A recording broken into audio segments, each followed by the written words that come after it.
Olá, boa noite. Hoje, dia 2 de junho, estamos indo para o segundo semestre, logo mais, né? E aqui estamos para trocar as nossas experiências em relação à semana 9, recuperando o dinamismo, né, do livro da Julia Cameron, Nunca é Tarde Demais. E um capítulo também muito especial. Olha, a Alzei está entrando. Que bom. É, bem-vinda, Brígida, Obrigada, boa noite. e bem-vinda ao Zeite. É, bom, ela está se conectando aí. Eu acho que, eu não sei por aí, Brígida, na Bahia, né? Como estão as viroses? Porque eu sei que no Rio está tendo bastante, e aqui no pleno sol quente, né? Está tendo muita virose, muita Não, gente. por aqui também está tendo, Lani. Por aqui Aham, está tendo. Aqui já começou um pouquinho antes, né? E sim. agora que o frio já está chegando, Boa e aí, noite. Boa boa noite. noite. Aí a Hoje eu vou tendência é só aumentar. ouvir. Essa Hoje eu daí vou já. só ouvir. Nem estou podendo falar muito, que eu vou tossir. E não tenho acompanhado a leitura também. Vou só ouvir vocês hoje. Porque se eu Certo, falar muito, eu vou tossir. certo, fique à vontade. É, realmente, eu acho que Márcia também, ela falou que no domingo, né? Acho que foi no mesmo período de Alzete, ficaram aí a semana um pouco de molho para tentar se curar. Enfim, mas é assim, né? O nosso corpo tem a sabedoria e vai procurando os caminhos aí da cura, né? Logo, logo, se Deus quiser, vão estar todas recuperadas. Já que o tema é recuperando, né, o dinamismo, recuperando a saúde. Enfim. Bom, como é que foi essa experiência aí nesse capítulo, Brisa? Você conseguiu? Assim, esse capítulo, ele é minha cara, Sim. porque eu nunca paro. Eu Uhum. já tenho o quê? Um ano que eu me aposentei, né? 1 ano e 3 meses. Mas eu não tenho a sensação de aposentada. Eu nunca tive essa coisa de dizer assim, eu estou aposentada. Não, porque eu nunca parei. E, ao contrário, me chegaram outros desafios e que exigiu de mim mais dinamismo do que eu já era. Uhum. E quando as coisas às vezes estão assim, meio aqui, meio acolá, eu digo, não, chega, não, vamos adiante, bora, bora, bora, bora. Então, assim, eu estou nesse ritmo, eu não paro, porque a vida exige que eu esteja assim, Em movimento. e em movimento. E eu gosto do movimento, porque o movimento me torna criativa, Uhum. né? Me impulsiona a criar, não só cumprir tarefas, mas criar, inventar. Né? A Uhum. partir do que está sendo desafiado, né, do que chega a mim, eu imagino como que eu posso tornar isso melhor, como que eu posso fazer isso de forma mais prazerosa, de Uhum. forma mais leve. Então, exige que eu tenha criatividade para que as coisas não fiquem enfadonhas, para que eu não sinta cansaço, Uhum. né? Porque se eu sentir cansaço, eu digo assim, se eu sentir cansaço, eu paro. Sim. Então, eu vou no ritmo para me manter acesa. Então, o dinamismo, ele me traz para assim, para a consciência, para dizer assim, vá, siga, continue, vá à luta, não desanime. Então, me mantenha acesa. Eu fico, você falando aí, e eu fico com a sensação de que, assim, eu acho que é muito importante a gente ver muitas pessoas, né, pessoas até bem próximas, né, pela experiência de vida mesmo, né, que às vezes trabalham a vida inteira fazendo uma coisa só, né? E aí chega um determinado ponto da vida que é como se, assim, como eu me acomodei, né, nessa trajetória, né, eu não acabei não despertando para outras coisas, é, é como se o medo acabasse paralisando a pessoa, né? Tipo assim, pronto, e agora? Eu não sei fazer outra coisa, né? Até você falando, eu lembrando aqui do meu irmão. Ô, Meu irmão, Silane, ele é eu mais tenho uma velho, irmã assim. mais velho 4 anos, né? Do que eu, muito inteligente. Ele é muito inteligente. E tudo que você põe na mão dele para fazer, ele realiza com muito esmero, com muita dedicação e sempre faz as coisas bem feitas. Mas acabou se limitando na vida, né? E se rendendo a muitas coisas que a própria a sociedade em si, né, vai plantando assim na nossa mente de que, poxa, você só sabe fazer isso, é, você não vai conseguir, se você sair desse trabalho, você não vai conseguir ser reabsorvido, né, pelo comércio, dentro da sua área. E agora? O que que eu vou fazer se eu não sei fazer mais nada além daquilo que eu já faço, né? Então, isso acaba sendo muito paralisante, né?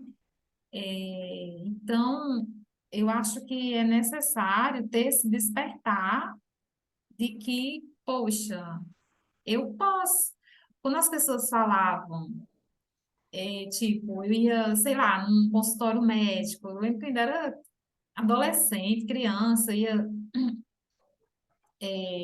num médico, um oftalmologista com a minha mãe, e na parede dele, assim, era a parede inteira só de diplomas, certificados, várias graduações, aperfeiçoamento.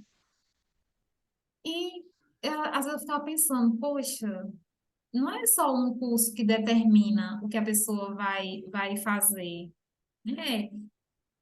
Em algum momento da vida, essa maneira de pensar também me congelou, né? Onde eu fiquei mais de 20 anos, crente de que eu não tinha outras possibilidades, né? Até eu mudar, né? Virar essa chave, romper as barreiras, porque você encontra barreiras, até pessoas assim da própria família olhar assim com aquela carinha de desdém, sabe, e falar assim, poxa, você vai para essa área, né? Eu não imaginava que você tivesse assim interesse na saúde mental, não achava que você só sabia lidar com coisas da administração. Isso é assim muito desmotivador para a pessoa, não é um incentivo, né? Então, assim, foi um grande trabalho, um grande processo para poder eu ter essa confiança, dizer assim, não, é isso que eu quero, a idade não vai me impedir de fazer o que eu desejo, não é porque eu já estou há 22 anos fazendo a mesma coisa, que eu não posso mudar de área, uma área completamente diferente. Então, assim, eu acho que esse capítulo do dinamismo, às vezes a gente precisa, porque o que é você ser dinâmico, né? Comigo Justamente. também aconteceu, Lânia. Aconteceu assim também, porque assim, eu sempre trabalhei na educação e eu sempre não me contentava em apenas ser docente. Eu queria vivenciar todos os espaços da educação, todos. Eu vivenciei todos. Eu queria ser gestora, eu queria ser coordenadora, eu queria estar na docência, na sala de aula, eu queria estar na formação de professores e de gestores, então eu vivenciei todos os setores. Então, eu me considero assim, que quem é educador, que se diz educador, professor, que está na educação e que não vivenciou esses espaços, ele não tem compreensão do que é educação, verdadeiramente. Uhum. Então, eu disse assim: eu vivi a gestão, eu sei o que é, eu vivi a docência, eu sei o que é, eu vivi o pedagógico, eu sei o que é. Eu vivi a formação também, sei o que que é educação. Então, eu me dei por satisfeita porque eu passei por todas as áreas que eu queria, mas eu não me contentava, eu sempre queria mais. Eu queria saber mais, eu sentia necessidade de buscar sempre mais. E me pegou muito na questão dos relacionamentos dentro da educação. É muito complicado, as relações são muito complicadas, né? São difíceis mesmo, a educação se torna mais dura, mais difícil de ser exercida por conta dos relacionamentos. E muitas vezes não é nem um relacionamento do aprendiz, do aluno com o professor, é de professor com professor, de colega com colega, é de gestor com professor. Então, a relação se torna muito mais complexa e eu senti na pele mesmo, e observando, que há muita gente doente na educação. Muita gente doente. Fisicamente, aparentemente, tão bem, mas emocionalmente muito doentes, muito doentes. E aí eu percebi que o conflito estava, a origem do conflito estava justamente na doença que não é diagnosticada, entre parênteses, e que o professor não reconhece que está doente e não busca ajuda. Uhum. Não busca ajuda. E isso é transferido para o estudante, e de uma maneira muito cruel, muito severa, muito cruel, muito desumana. E aí a gente percebe que a educação, ela não torna o ser humano muitas vezes melhor. Muito Uhum. pelo contrário, ela Uhum. embrutece, entre aspas, esse ser humano que vai em busca de conhecimento, mas de um conhecimento que não ajuda no seu desenvolvimento, nem pessoal, Sim. né? Nem profissional e muitas vezes nem cognitivo também. Não Sim. tem essa ajuda tão presente, tão marcante. E era uma outra área que me chamava atenção. E aí, anteontem, o primeiro terapeuta que eu visitei, eu marquei uma consulta para saber o que é que um terapeuta fazia. Eu não marquei uma consulta para me consultar. Eu fui, mas eu não podia dizer que eu queria marcar uma consulta para saber o que é que um terapeuta faz. Ele não ia me atender.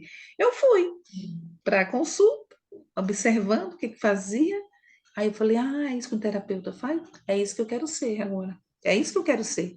Então, aí que o Fante ontem, né, esse terapeuta, né, ele partiu para outra dimensão. Aí meu esposo falando comigo, né, que ele era muito amigo da família dele.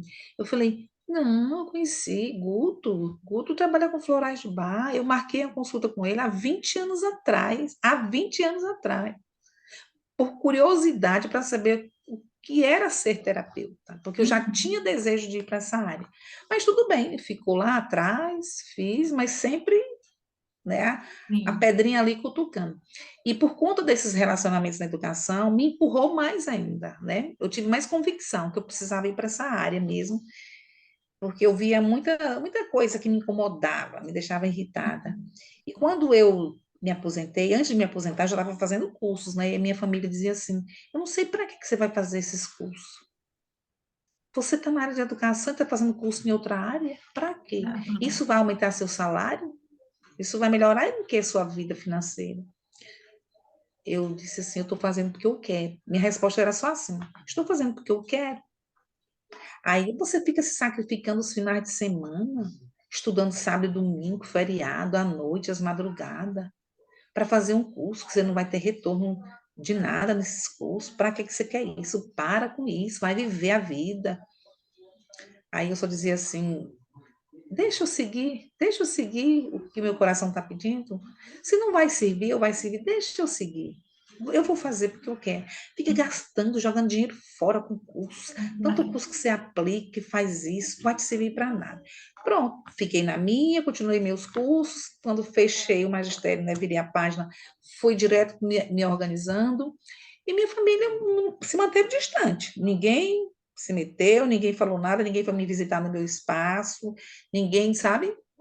Ficaram assim meio que indiferente. Sim. Uhum. E eu não mudei nada.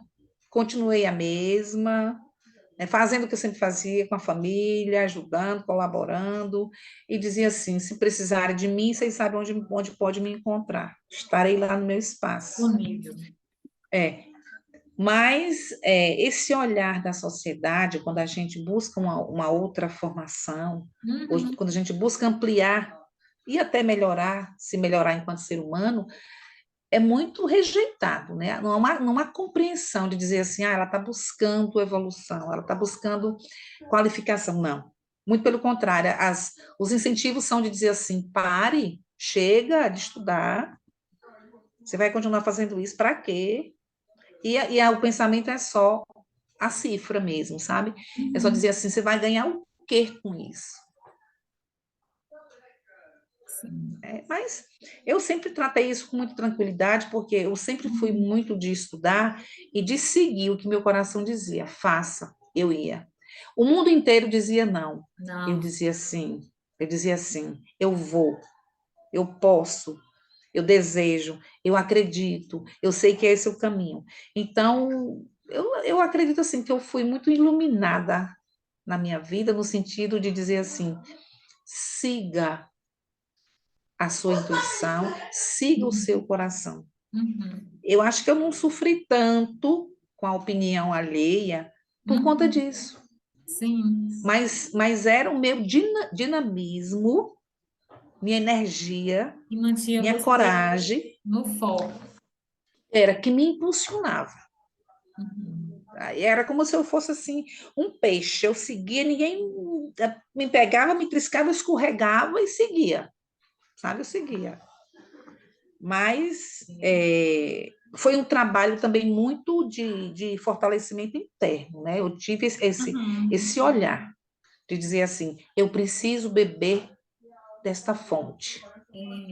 Ainda ontem, eu fazendo atendimento de um jovem adolescente de 17 anos, né, que chegou para mim na clínica com, primeiro, aparentemente com TOD, depois o psiquiatra já definiu TDAH, transtorno de conduta, e ele sempre fugia da sessão. Aliás, ele ia para as sessões por conta que os pais obrigavam, né? Ele não queria.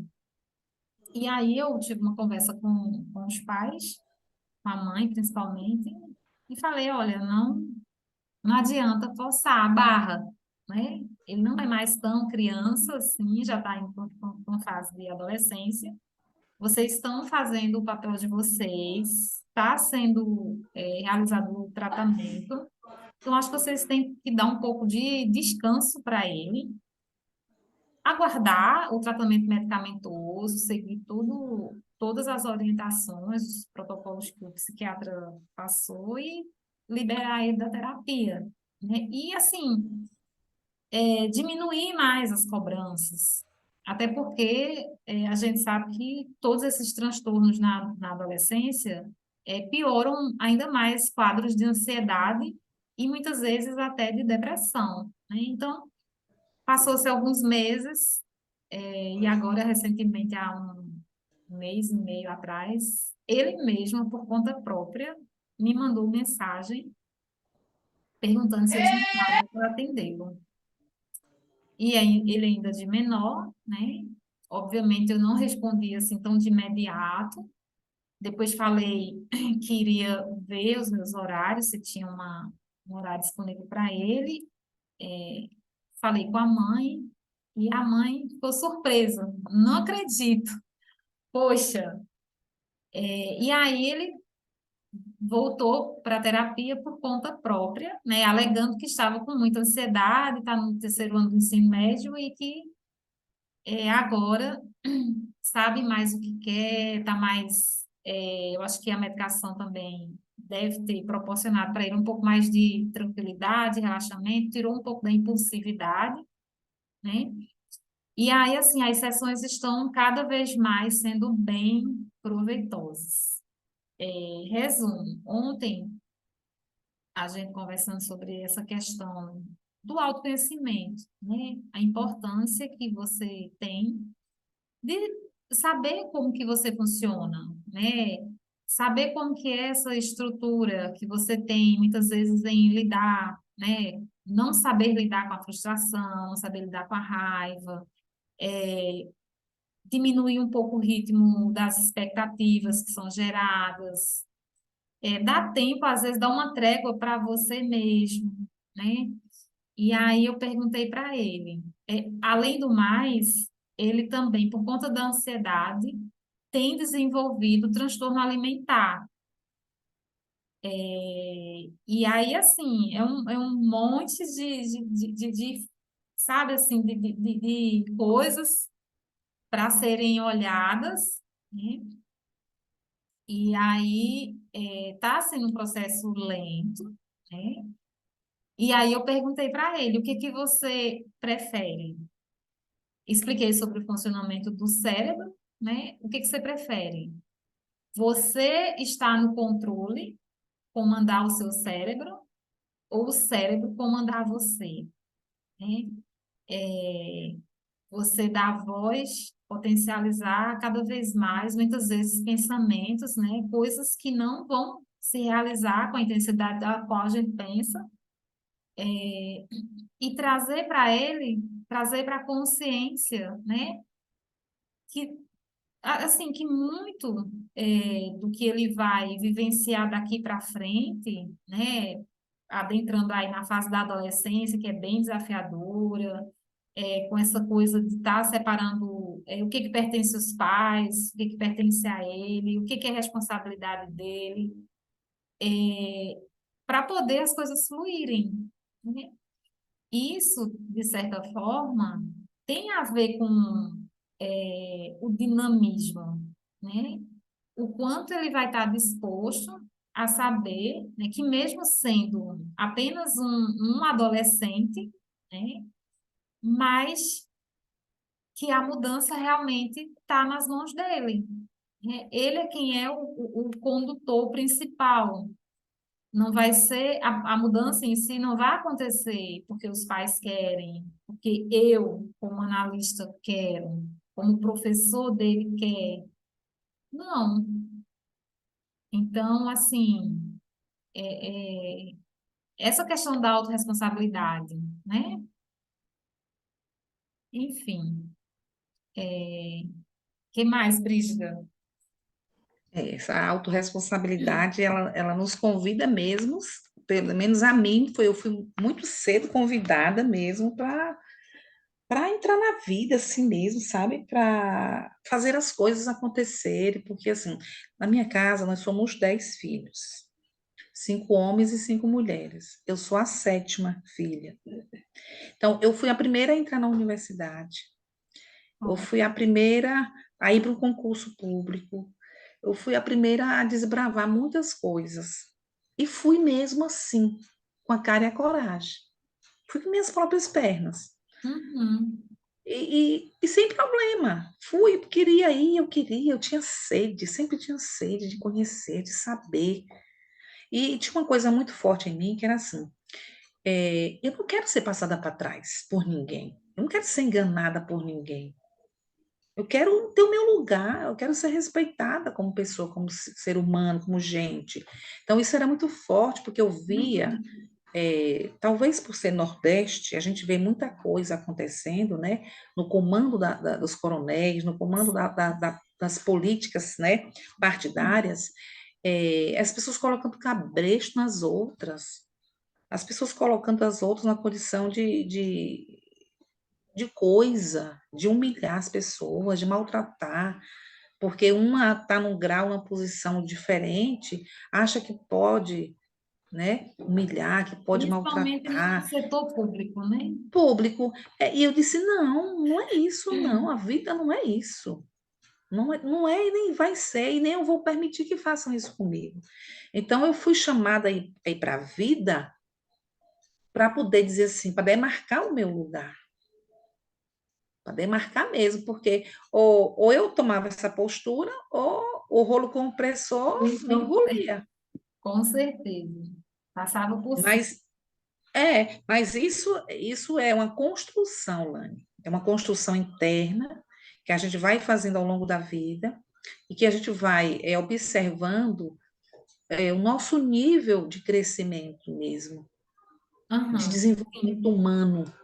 E aí a gente vai avançando à medida que a gente vai ganhando autoconfiança. Então, quando a gente começa a se posicionar, a perceber que a gente tem um lugar na história, a gente ganha força, Tem um lugar no mundo. ganha, ganha confiança e diz assim, e outra coisa, a gente também começa a olhar para tudo e para todos de cabeça erguida, de cabeça erguida, consciente de que desafios virão, né, fazem, que faz parte, mas que a gente vai saber lidar com todas as situações que chegarem, porque é um aprendizado. Então, muitas vezes o desafio vem, mas a gente se autodesafia. Eu me autodesafiava, né, a me tornar forte, a me tornar corajosa, a não desistir, a persistir. Assim, em resumo, pessoa de luta, pessoa de luta. E eu tinha sempre essa energia muito, muito forte em mim, de ser de luta, porque minha mãe foi sempre assim, de luta, de ir para a vida, né, de não medir esforços É para como as se coisas fosse que um ela. legado, né, Brígida? É um legado, é um legado. E na minha casa, né, entre os 10, eu sou assim. A mais. Tanto é que eu tenho uma irmã que é mais nova do que eu, que ela é militar, ela diz assim: é a filha mais ousada da minha mãe. Ela diz assim: essa aí é a mais ousada. Ela se mete em Uhum. lugares que a sociedade diz que não é para ela, mas ela está lá. Aí ela me vê. Passos. Ela me vê assim, você está escrevendo no meio da Academia Barreirense, você não é acadêmica de lá, mas você está lá no meio deles escrevendo.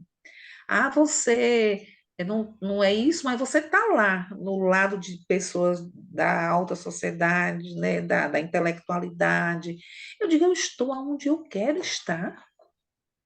E vou continuar assim, onde eu acredito que eu posso estar, independente de Uhum. classe, do que for, eu vou, porque eu quero estar lá. Eu quero fazer a minha história acontecer. Eu não quero ficar ouvindo os outros contando a minha história. Eu quero fazer a minha história. Eu quero fazer a minha narrativa. Com certeza. Muito bom, Brígida. Aqui na página 204, eu me deparei com Hum, uma palavra, né, que até me incentivou a fazer um texto, que é sobre hum. os dias de descompressão. Eu vi esse termo também.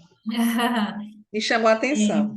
E aí eu marquei aqui, que eu acho que é o Dário, né, que ela fala assim, não, aliás, que está escrito assim.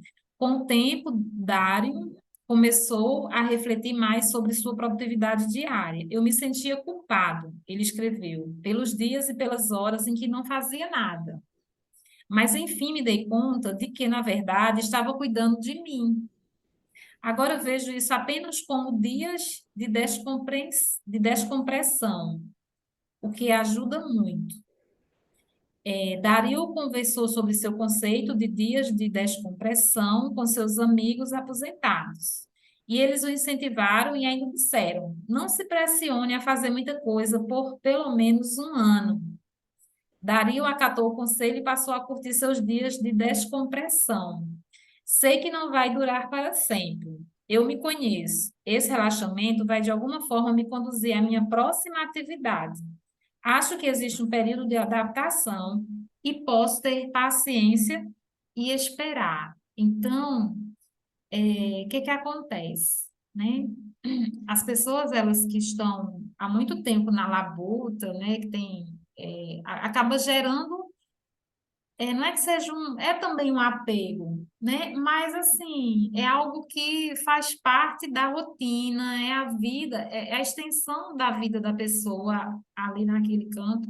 E a nossa mente sempre vai estar nos puxando, né, para aqueles diálogos internos, e muitas vezes, como uma questão de autodefesa, é óbvio que seu pensamento vai estar ali sempre, né? E principalmente o ego, diz assim, poxa, de hoje por diante você não tem nada para fazer, você não vai mais, você vai começar a ficar, a ser esquecida pelos colegas, pelas pessoas, você não vai ter mais aquela rotina, você não vai mais estar precisando ter que se arrumar, ter que estar, ajeitando o cabelo, ter que estar, às vezes, procurando uma bolsa nova, ou seja, uma coisa que também tem a ver com a própria autoestima da pessoa, de você ter uma necessidade, né, de estar ali trabalhando todos os dias, sendo útil, resolvendo coisas.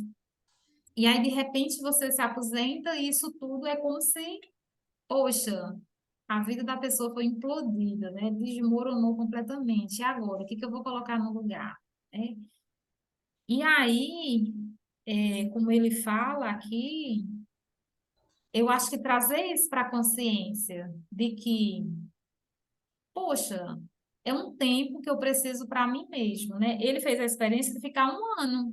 Eu vou ficar um ano, eu não vou exigir tanto assim, mas eu vou viver esses dias, né, de descompressão, como se fosse assim umas férias, né? E aí as coisas elas vão se acomodando, você vai podendo ter mais clareza do que é que você quer. Eu falo isso porque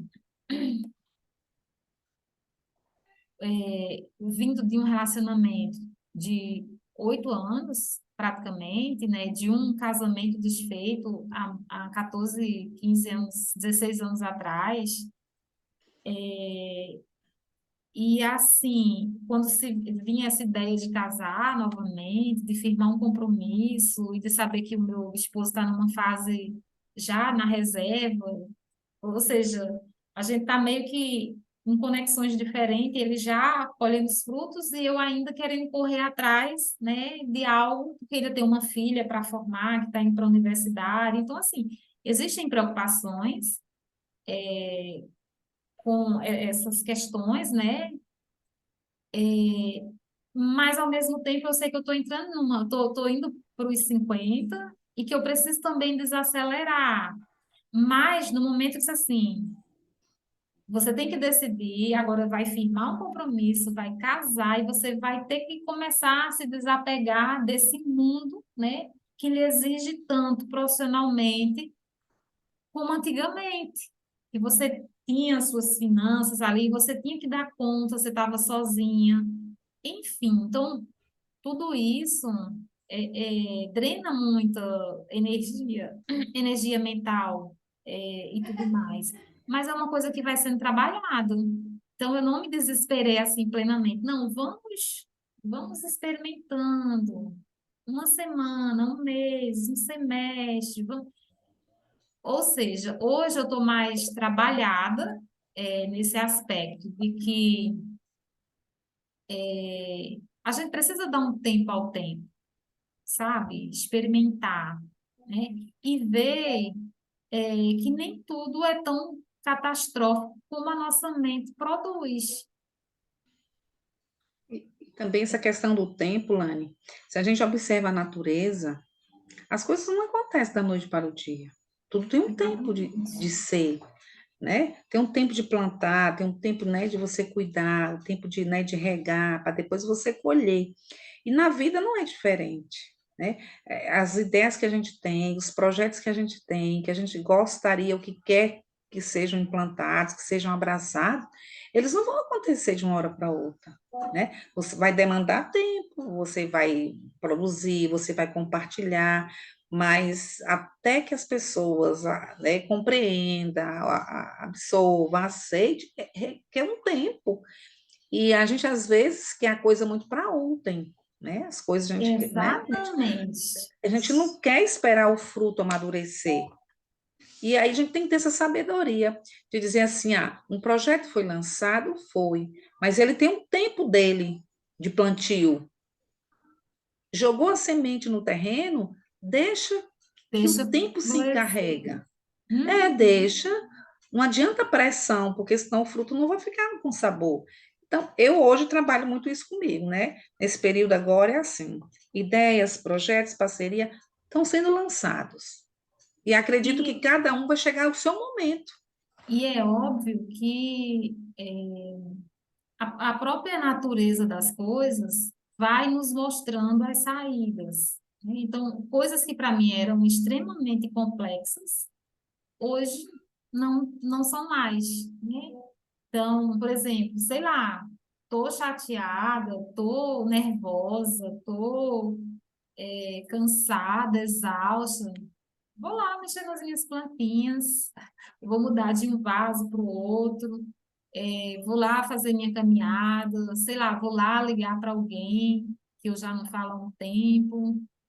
E assim, sabe, a gente vai encontrando meios, né? Basta você realmente usar a sua criatividade, trabalhar a sua espiritualidade, que também é o que nos mantém, assim, de pé mesmo, é a dimensão espiritual.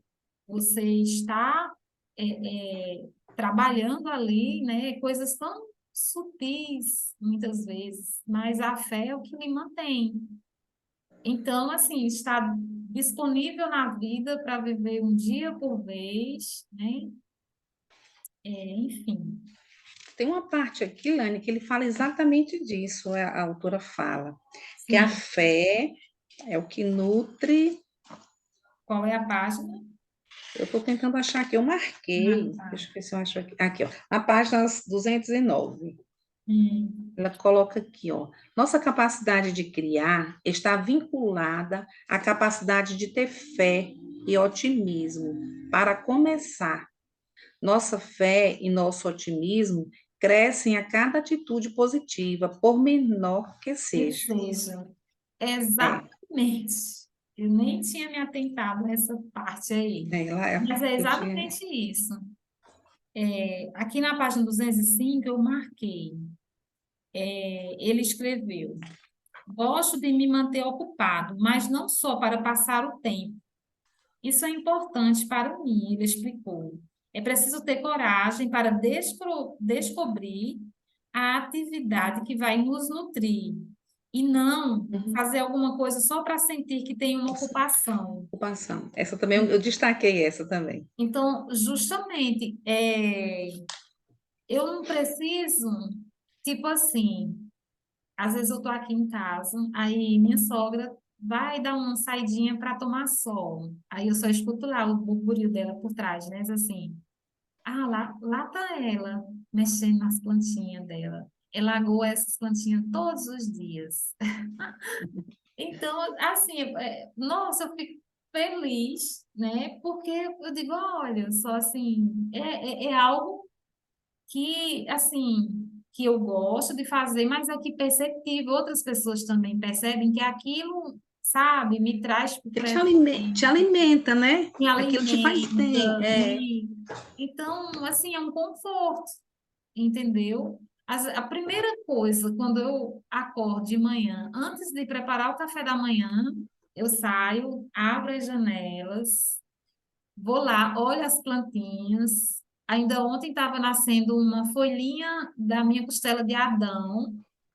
Aí eu vou olhar como é que está o progresso dela. Hoje ela ainda está um pouquinho enroladinha, mas amanhã com certeza ela já vai estar toda abertinha. Então, eu fico olhando esse movimento.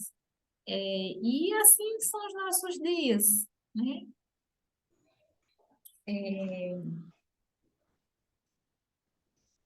Na página 208, o que eu marquei também, é onde fala sobre tomando uma atitude.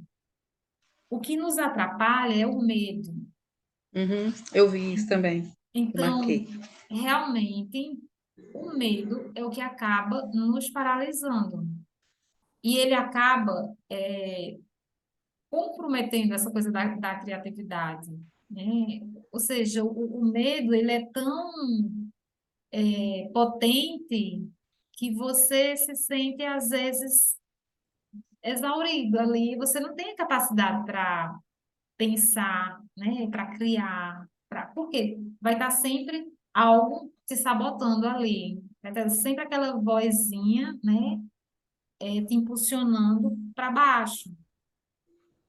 Essa aí também acho que perpassa muito pela questão da autocobrança, Também, né? né? Acho que o medo ele vem em função Do, disso, né? do De crítico interno você de você ficar se cobrando demais ou se comparando demais com o progresso, com o andar dos outros, né?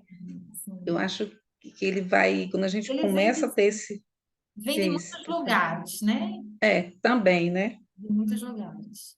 São as facetas que o medo traz. Aí mais embaixo fala assim: podemos pedir orientação para dar um pequeno passo inicial a fim de combater o sofrimento ou a paralisia. Eu gosto de pedir por escrito. O que preciso fazer? Então, quem me ensinou a fazer isso foi a Paula Quintão. A Paula Quintão, ela sempre está dando cursos, palestras, falando sobre os produtos que ela tem, enfim. E aí, ela falou assim, sei lá, eu estou com uma dúvida em relação a um produto que eu quero lançar. Aí eu vou lá e vou conversar com o produto, pergunta para o produto. Sabe, assim, ela trabalha muito com essa coisa como se diz assim, da energia do universo. Ela é muito sensitiva, sabe, assim, fica buscando se escutar com mais profundidade. Então, eu acho que esse exercício, né, o que que eu preciso fazer? Então, às vezes, desperta na gente uma resposta que você talvez não tivesse com capacidade, estivesse no momento para aquilo. Então, acho que pode despertar, né? E provavelmente, assim, para quem está treinado com o exercício das páginas matinais, aquele turbilhão de coisas que você acaba escrevendo, às vezes você pode, sei lá, de repente uma dúvida que você está naquele dia, uma coisa que você quer, vem uma resposta, né? Através de uma Mas, pergunta tão mas simples. sempre vem, Lane. Eu fiz, né, acho que foi no capítulo 7, acho que foi 7. 7 ou foi o sexto capítulo. Eu fiz Aham. um questionamento a mim que eu precisava de uma resposta. E eu não estava tendo clareza para encontrar as respostas. E aí eu parei e me questionei, e as respostas, não foi só uma resposta, foram várias alternativas, várias respostas. Assim, eu Sim. tive a oportunidade de ainda escolher qual, por Qual sequência ou por ordem, era mais era urgente, é mais, mais necessária, era mais completa para eu começar. mais E tanto é que eu viável? comecei a desenvolver algumas atividades aqui em função dessas respostas que eu consegui na escrita matinal. Porque o que que acontece? Quando você escreve o que preciso fazer, a nossa mente ela é muito barulhenta o tempo inteiro. Uhum. É muito barulho, é muita ruminação, é muita, sabe? Repetição, às vezes, pensamentos intrusivos que não têm qualidade. E aí, eu acho que quando você escreve o que precisa fazer, é como se você, naquele momento, você espera uma resposta, esse fluxo diminui, e aí você, às vezes, pode acessar essas respostas, né? Mais na frente, ele ainda fala assim: dar esse pequeno passo me tira da inércia e me põe em ação. A verdade é que, quando damos um passo, nos sentimos estimulados a dar outro e Outro, depois outro. depois outro, Quando tomamos uma atitude, nossa autoestima cresce, estresse, né? Então, sentimos a dimensão de nossa força, essa nos sentimos força. orientados e protegidos. Então, Uhum. com certeza isso vai estar impulsionando para frente. Mais na frente, na 209, fala assim: Hum. tomar uma atitude e depois continuar em ação é a chave para o O progresso. É progresso fácil perder de vista o simples fato de que, quando estamos trabalhando em nosso projeto, ele passa a ser uma obra em andamento. da mente. Enquanto você estiver no dilema mental, se eu dou ou não o primeiro passo, você não vai a lugar Não, algum. não vai não. Paralisa, né? Paralisa. Paralisa. Assim, se instala uma inércia. Uhum. Quando você vai colocando, principalmente no papel, né? A magia de você escrever, quando você coloca no papel, é o primeiro passo para você começar a materializar algo que você quer, seja pequeno ou grande. E Aí aí, nessa mesma página, um pouquinho mais acima, ela diz assim: o segredo, né? Que ela fala assim: o segredo é lembrar que elas são uma ferramenta para ajudá-los a se concretizar. Aí ela se refere às páginas matinais, né? Aí diz assim: sim, continue sim, fazendo as páginas matinais. Aí alguém, né, tinha a ideia de escrever um livro, e escreva seu livro. Aí sim, diz assim, já vi muitas ideias surgirem nas páginas matinais. O segredo é lembrar que elas são uma ferramenta para ajudá-las a se concretizar. exatamente. Isso, eu concordo plenamente. Lá na página 210 fala: se você quer que alguma coisa seja feita, entregue na mão de alguém ocupado.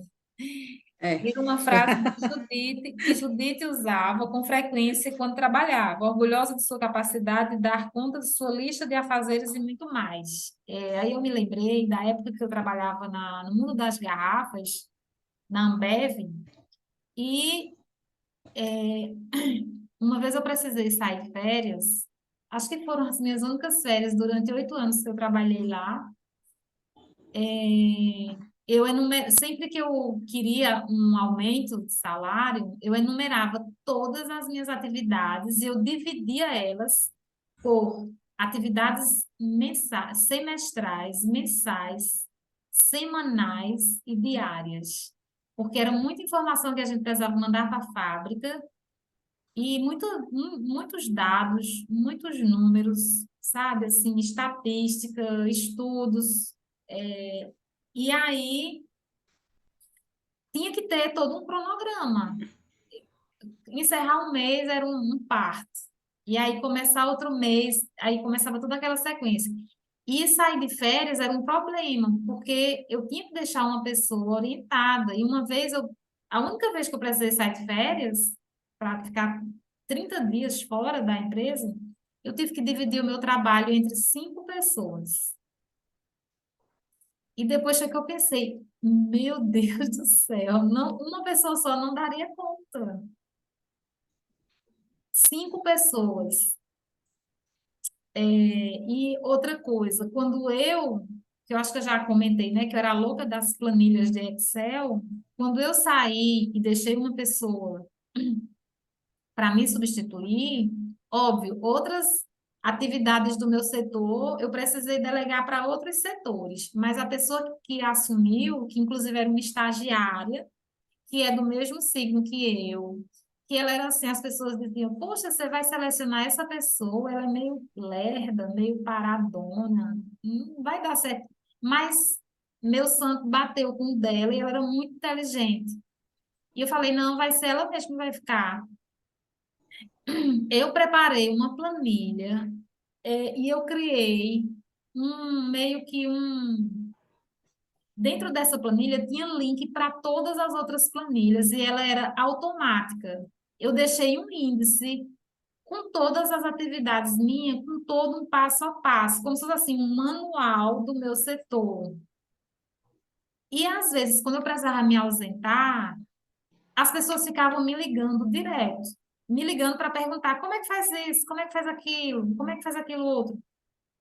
Eu saí e essa pessoa nunca me ligou. Porque ela deu conta, ela aprendeu ligeirinho, eu deixei tudo autoexplicativo e ela nunca me ligou. Então, assim, nossa, foi, sabe, assim, o maior feito da história. Eu falei, meu, que eu já ficava imaginando, meu Deus do céu, um dia quando eu for sair da Antártica, eu não vou ter paz, porque o pessoal vai me ligar dia e noite, porque eu tinha a mente muito boa na época, eu decorava todas as placas de caminhão, CPF de motorista. Menino, era assim, era um banco de dados ambulante e o pessoal me ligava toda hora para pegar alguma informação. E ela ficou lá por anos, na minha função, e assim, super, sabe, desenrolou tudo. E aí, isso tem a ver com dinamismo, né? De alguma Tem a forma. ver. Muitas vezes a gente, para dar conta das coisas que vão chegando para nós, a gente tem que ser dinâmico. Às vezes não é porque quer, não, porque a gente é porque a própria circunstância vai colocando a gente num processo de dinamismo. E a Exatamente. gente precisa só ter clareza, né? Se é o dinamismo para produzir dentro do que é possível, ou se é o dinamismo louco, né? Aquele desenfreado que você, né, Sim, aí faz, também. faz, né, a tarefeira. Aí eu Exatamente. acho que aí já muda um pouco, né? Isso. Na página 211, eu também marquei uma frase que é nas palavras de Rainer Maria Rilke, que ela fala assim: tenha paciência com o que não está resolvido em seu coração Uhum. e tente amar seus próprios questionamentos. Então, para muitos, as perguntas que surgem nas páginas envolvem uma maior profundidade. Então, nem tudo a gente tem resposta, Sei não, né? sei não. E a gente precisa de exatamente disso que ela diz aí, paciência com o seu coração. Se a gente Exato. não tiver essa paciência com a gente, muitas vezes a gente se exalta conosco e com os outros que estão à nossa volta, às vezes por conta das demandas, né, das tarefas. Uhum. Mas se a gente não tiver esse momento de silenciar e dizer assim, respire, eu sou humana, não Sim. adianta eu enlouquecer, eu preciso ter paciência comigo, eu preciso ir num ritmo que o meu coração está Uma, pedindo. A gente não uma dá conta. técnica que eu ensino todas as vezes para os meus pacientes, normalmente, assim, eu não sei se isso é infelizmente ou é felizmente, mas as mães, os pais, as relações familiares é o que leva as pessoas para a terapia, né? São os traumas, né? Existem Uhum, estudos que comprovam isso, que a família é quem adoece o sujeito. E só que a gente precisa desenvolver no paciente essa coisa da compaixão pelos outros, pela história do outro. É óbvio que você tem que estar ali para ouvir a dor do paciente, para acolher, para fazer todo o trabalho necessário para que ele se sinta aconchegado, né, e compreendido.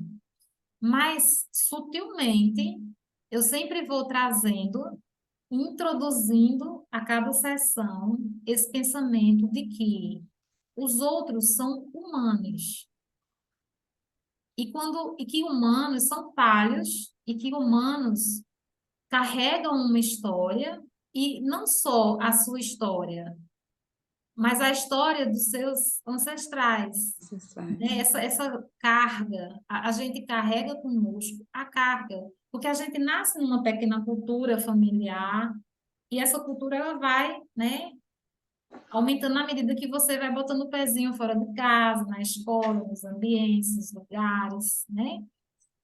Então a microcultura e é uma carga muito pesada. Você se tornar um adulto autossuficiente, saudável, é muito difícil, muito desafiador, sem que essa família lhe adoeça.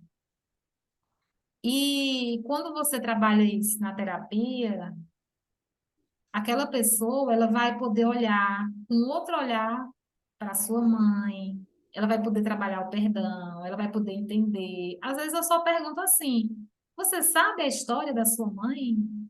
Como é que foi a infância dela? O que que você sabe sobre o seu pai? Né? O que que ele fazia? Com quem ele morava com 7, 8, 9 anos? Como era a vida dele?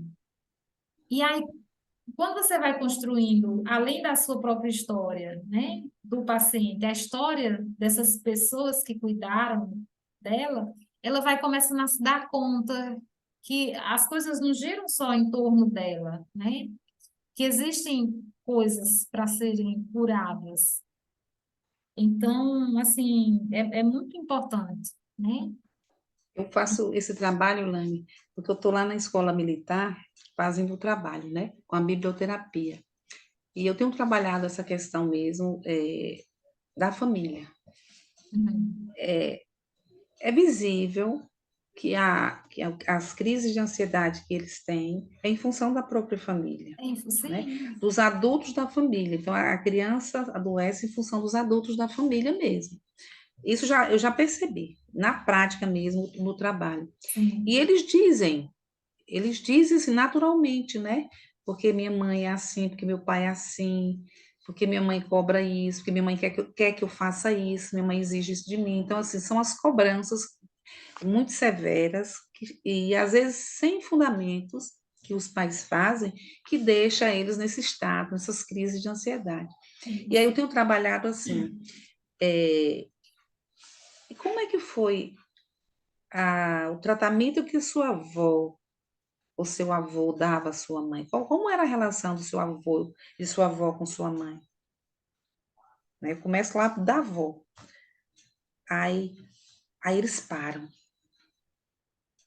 Para assim, aquele silêncio total. Eu digo, sua mãe, nenhuma mãe quer o mal de um filho. Nenhuma mãe e nenhum pai. Se sua mãe ou seu pai tem tratado você assim, não tem lhe dado atenção, não tem lhe dado o carinho que você espera, é porque provavelmente eles não receberam. Então, eles não podem dar o que eles não têm. Não é que eles não são capazes, não é que eles não gostam de vocês. É que eles também não têm, eles não tiveram isso. Como é que eles vão dar a vocês o que eles não têm? Eles não tiveram conhecimento, orientação como vocês estão tendo. Vocês estão tendo orientação que seus pais não tiveram. Então, pode partir de você também. O Uhum. ambiente de sua casa, ele pode ser melhor. Se você também se propor a ajudar, a colaborar, já que seu pai não lhe dá um bom dia, dê você. Faça você dar o primeiro passo. Se sua mãe já acorda gritando, Uhum. você dá um bom dia para sua mãe, que as coisas aos poucos, né? As coisas vão mudando, o relacionamento vai melhorando, Sim. mas você também é responsável pela paz dentro de sua casa. É um trabalho de conscientização, né? É, eu tenho feito esse trabalho assim, através dos textos, através das músicas, Uhum. né? Trazendo como é que você está hoje? Como é que você acordou hoje? Como é que vocês costumam acordar dentro de casa? Eu começo já lá no comecinho, porque a minha oficina começa às 6:30 da manhã. 6:30 da manhã. Então, é junto com o sol, com o nascer do sol. E aí eu digo, como é que foi acordar hoje? Muito O que é que bom. você disse para os seus pais? O que é que eles disseram a vocês? Aí a gente já começa nesse ritmo, né? Ah, Então, essa relação entre pais e filhos, família, ela é muito importante para ir construindo esse ser mais uhum. equilibrado que a gente deseja. Sim, muito Esses bom. relacionamentos são fundamentais. Eu até tinha colocado lá no grupo, né, sobre a importância do dinheiro, Aí eu vi essa do e eu dinheiro. marquei 214. Como a prosperidade é uma condição espiritual, né, que ela afirma isso, quanto mais verdadeiros formos, mais prosperaremos. Poucas coisas são mais desconfortáveis que a ambiguidade. Quando encaramos com clareza nossas finanças, ficamos empoderados. Então, acho também, assim, é um tema muito importante essa coisa da riqueza, da prosperidade. E eu acho que o mundo realmente Deus criou de forma muito abundante. Está tudo à nossa disposição. Basta a gente saber lidar, né? Entender essas relações de troca, do dar e do receber, né? Aí teve lá também aquela tarefa sobre a contagem, que eu acho que eu até comentei em outra sessão, sobre uma planilha que eu utilizo financeira há mais de 20 anos, Você comentou. desde que... E assim, realmente você anotar tudo que entra, tudo que sai, é de suma importância para você, pelo menos se você não tem ainda maturidade, condições para diminuir, né, os gastos em uma área, mas pelo menos para você já saber identificar onde é que está o problema, né? Eu E aí fazia muito isso, viu, Lani? ir Eu ganhando fazia muito. consciência, Eu né? fazia até, assim, até antes de me aposentar, até um ano atrás, eu fazia rigorosamente todos os meses. Mas do ano passado para cá eu não fiz. Porque para você, eu, por exemplo, que eu vivi minha vida inteira gastando, recebendo e pagando dívidas, né? Que é assim que acho que a maioria dos brasileiros vivem, né? Tipo, você trabalha para receber, só que você já se compromete, você já usou aquilo, você precisa liquidar, né? Pagar. Não Hum, existe essa cultura de você receber para gastar ou para economizar, é, né? não, Existe não, você você já receber está para pagar. comprometido. Antes de receber, já está comprometido, né? Maioria é Exatamente. assim. Eu fazia planilha, né? Mas o ano passado para cá eu não fiz. Por que que eu não fiz? Porque me angustiava. Eu comecei a ficar angustiada com as planilhas. Eu disse Uhum. assim, como eu tenho uma memória muito boa, eu sei, tenho convicção e consciência, como eu não sou uma pessoa extravagante, né? Nunca fui extravagante do ponto de vista financeiro, não, sempre lidei com o necessário. Eu dizia assim, quando eu comprar uma coisa, eu me questionava, eu realmente preciso disso? Né? Em casa eu não tenho algo que possa substituir isso? Ah, tá na promoção, tá, mas tá na promoção, mas eu tenho em casa, por que que eu tenho que comprar? Né? Eu sempre me questiono, eu nunca entrei em promoção assim, porque é promoção, não. Eu sempre digo para meus filhos, tá na promoção, tá 50% sim, mas você está precisando disso? Isso É, nesse momento é útil para nós? Não tem outras prioridades? Então nós não vamos comprar, não é porque está na promoção que tem que comprar. Então, como eu tinha sempre tive essa consciência, né? E aí, o ano passado, eu me vi assim sufocada, que se eu, né, eu sabia onde eu tinha que mexer, onde eu tinha que tirar, onde eu tinha que cortar. Já tinha esse movimento. Eu disse assim: deixa eu trabalhar esse movimento interno, porque eu me arrumo melhor no externo. E aí, eu suspendi as planilhas. Não por uma irresponsabilidade, mas suspendi porque nossa. no momento, era mais fácil eu lidar no mental do que na escrita. Sim, Mas mesmo fazendo todo o jogo. Aí agora, por exemplo, esse mês agora eu já comecei a pontuar algumas coisas, né? Assim, aquelas uhum. coisas mais urgentes das urgências. Mas eu fiz muito isso. Então, quando você vira essa chave, né, de que é mais prazeroso você ter o dinheiro e você gastar quando você realmente necessita, ou você acha que aquilo é desnecessário, enfim. Uma palavrinha que entra muito no meu vocabulário é assim, o suficiente. Para mim, eu quero coisas que sejam o suficiente, né? E adotar realmente esse do minimalismo. E tá tudo bem, né? Tá tudo bem com isso. Então, acho que assim, é uma evolução muito positiva, né? Porque eu vivi altamente endividada, altamente em situações bem difíceis, e você se vê assim, meio que sem saída mesmo. É, é muito desafio, viu? Se a gente não tiver pé no chão e cabeça no lugar, Uhum. você vai à deriva. Muita gente vai à deriva por conta disso, né? Porque Exatamente. é muito fácil você falar de prosperidade quando tudo está bem, quando o dinheiro está na conta, quando você, né, assume seus compromissos. É muito fácil, é muito tranquilo. Mas falar de prosperidade quando lhe falta quase tudo, né? É uma mentalidade que precisa ser, como se diz assim, alimentada. Não é uma coisa que você vai, sei lá, hoje você vai dormir assim, amanhã você vai acordar. Não. É Não, uma coisa que leva é muito tempo do e tempo. você passa muitos perrengues. Não são poucos, Não são muitos, poucos, não. muitos. Eu sei que o ano passado, né, no auge da minha crise, eu, eu olhei para um lado, olhei para o outro, olhei para o céu, olhei para as árvores, olhei para o morro, olhei para a natureza, olhei para tudo que estava à minha volta. E disse assim, tá.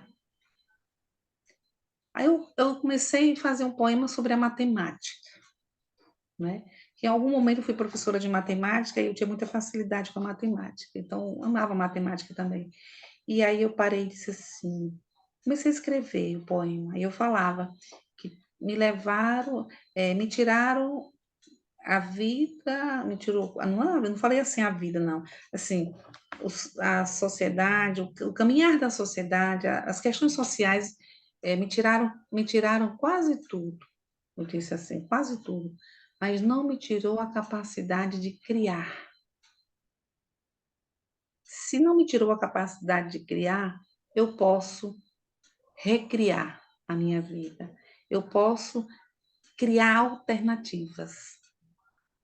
Mesmo que elas não estejam palpáveis no momento, mas eu sou capaz de visualizá-las, de criá-las e de sair da crise, né? Assim, eu peguei a Sim. matemática e usei a matemática, eu calculando, eu falei assim, diminuíram o meu salário, diminuíram aquilo, mas eu consegui, a partir da criatividade, consegui multiplicar muitas das minhas habilidades que até então eu não tinha consciência. Então, Sim, assim, o prosperar, para mim, nesse contexto todo, ele está muito, mas muito além do ter ou não ter dinheiro. com Do ter ou certeza. não ter dinheiro.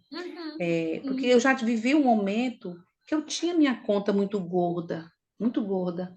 E eu parei num certo momento e disse assim, no que me vale ter minha conta recheada, mas eu vou para essa instituição tão infeliz.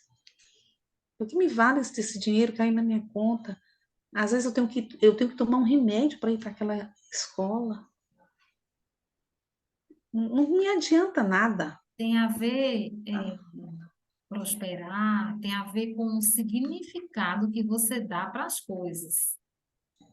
Não adianta você ter recursos, né?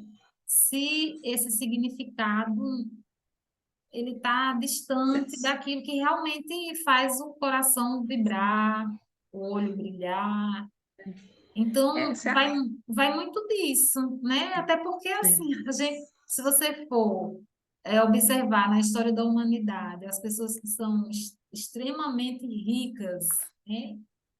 E que a história é totalmente, sabe, não é uma história de felicidade, não é uma vida plena, né? Então, é. às vezes, a prosperidade está nas coisas mais simples. Eu não preciso ter uma conta recheada, Não, mas eu me sinto próspera. E aí, assim, é o significado que eu dou para as coisas. E nessa época, Lani, o que eu achei assim, talvez mais grave é que essa instituição que eu trabalhava, lá o clima era muito pesado e as pessoas xingavam muito.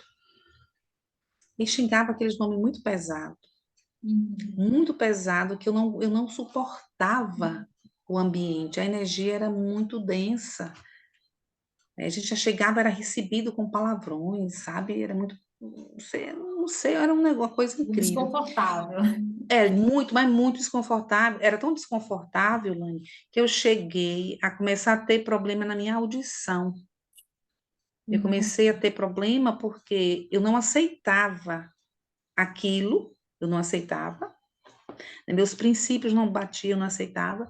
Eu tive que ir para o otorrino para poder fazer uma avaliação. Uhum. E na época ela disse que eu precisava usar um aparelho, porque minha audição era muito sensível e que eu estava correndo risco de perder a audição.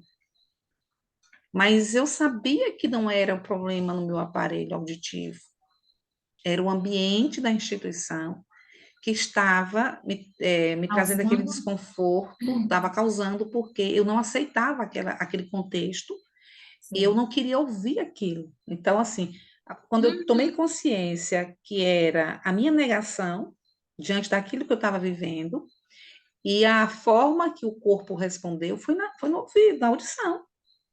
Aí, quando eu retornei para fazer o aparelho, o tamanho, a formatação, no dia que eu fui fazer esse processo, eu sutilmente na noite ventou na minha casa, assim, não era nem tempo de ventania, mas ventou. Eu senti um vento adentrando minha casa, adentrando o meu ouvido, como se esse vento, foi uma brisa, não foi aquela brisa assim que fez assim, ó, trouxe, passou, adentrou o meu ouvido e saiu, e seguiu.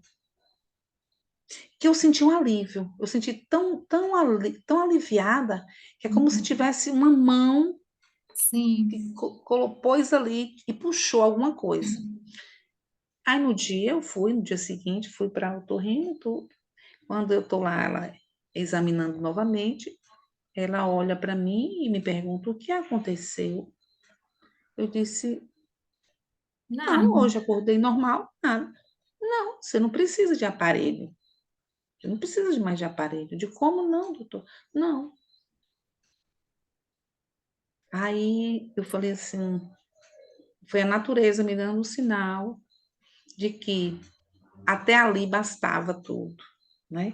Que era a hora de soprar aquilo que estava me incomodando.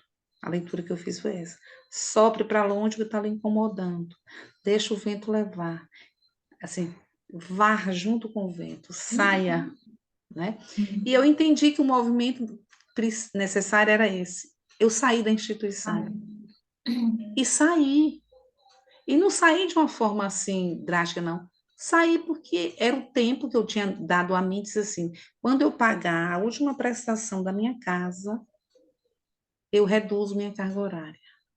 Quando chegou exatamente nesse final do mês, eu tinha prometido a mim, foi exatamente o período que eu pedi a redução e foi justamente no dia que eu tinha que retornar para lá e que tudo se resolveu. Então, assim, foram decisões, né, ações, atitudes que foram chegando a mim e que me conduziu para essa tomada de decisão na hora certa, no momento certo. Sim. E tudo se resolveu. Então, assim, naquele momento ali, eu me senti próspera. Sem Próspera por dúvidas. ter tido a atitude, a coragem de dizer não, basta, para uma coisa que estava me incomodando, para uma coisa que estava me empobrecendo como ser humano. Eu disse, eu não posso manter isso.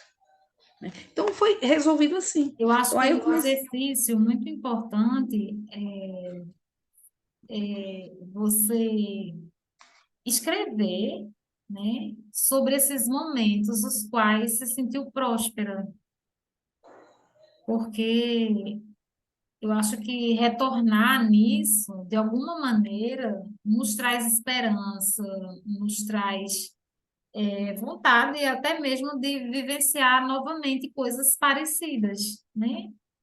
É que estão precisando, que sejam desabrochadas, melhoradas, trabalhadas no presente. Né? Então, acho que resgatar partes da nossa vida, as quais a gente se sente abundante, né? E com certeza sempre temos alguma coisa para contar dessa natureza. Né? Então, é um Temos lá. estalo, Eu acho que temos muito mais de abundância do que de sem carências, sabe? sem dúvidas.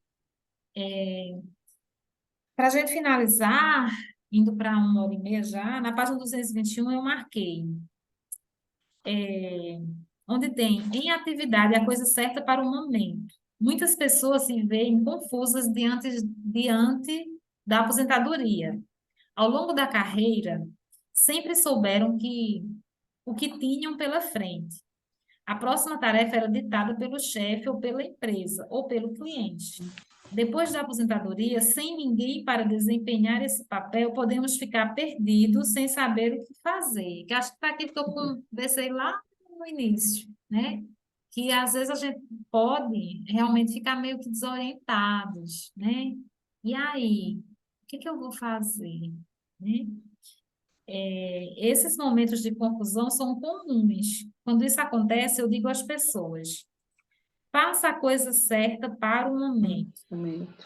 Em vez de se concentrar nas grandes questões, se dedique às pequenas coisas. Para a maioria de nós, não é muito fácil, não é muito difícil estabelecer um pequeno passo.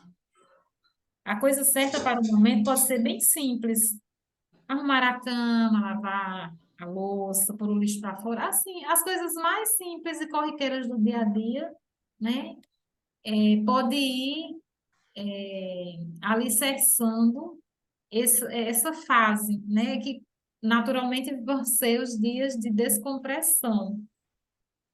Então, acho que foi bem importante ler essa parte. Na página 223, eu marquei sobre o termo estado de imobilidade, né? É onde na frase a pessoa fala assim, sim, sou obrigada a admitir que me deu o que pensar também. Quando quebrei meu estado de imobilidade, foi bem fácil fazer só uma coisinha, e uma levou a outra. Para ser bem sincero, saber que precisava ligar para você e contar como tinha sido as compras foi o que me tirou de casa. É a experiência da pessoa, né, do Joseph. Então, às vezes a gente entra nesse estado de imobilidade, é como se você tivesse uma camisa de força. E aí Essa- você precisa de alguma maneira quebrar isso, né? Uhum. Aí na página 222, Lani, tem uma frase que diz assim: faça o que puder, onde estiver e com o que tiver disponível. Sim, do Bill Widerling. É, hoje eu vivo muito, muito isso. Hoje eu já não me preocupo muito com algumas questões. Ah, eu tenho que fazer tudo, tem que ser tudo hoje. Não. Hoje eu vou fazer o que puder, o que for possível. Amanhã é outro dia. Amanhã eu complemento, amanhã eu termino. Exatamente. Então, gente, é isso. Alzeide quer falar alguma coisa para se despedir, ou dormiu, ou tá prestando atenção? Vamos finalizar. Não, Lucinda, oh Deus, não, não bichinha. consigo falar nada, não estou tossindo muito. Compre o Polaramine. Quer que eu vá aí E- deixar? Não, não. Pois é. Pois olha, boa recuperação, viu? Uhum. Hum. Então tá bom. Hum. Obrigada pela presença aí, que Toma desejo uma coisinha melhoras. quente, Alzide. Toma uma coisa, um leite quente com canela, alguma coisa quente que aí ajuda. Um Ok. chazinho de limão, né? Usa um É, chá. Um é. própolis também. O própolis ajuda muito. Isso. É. Bichinha. Então tá bom, descanse, viu? Amanhã é um novo dia. E é isso, meninas. Ficamos por aqui. É um ótimo final de semana e vamos estar bem melhores na próxima sexta-feira, todas juntas, tá Se bom? Deus quiser. Se Deus Beijo. quiser. Tá, tchau, tchau. Tchau, tchau. Boa noite.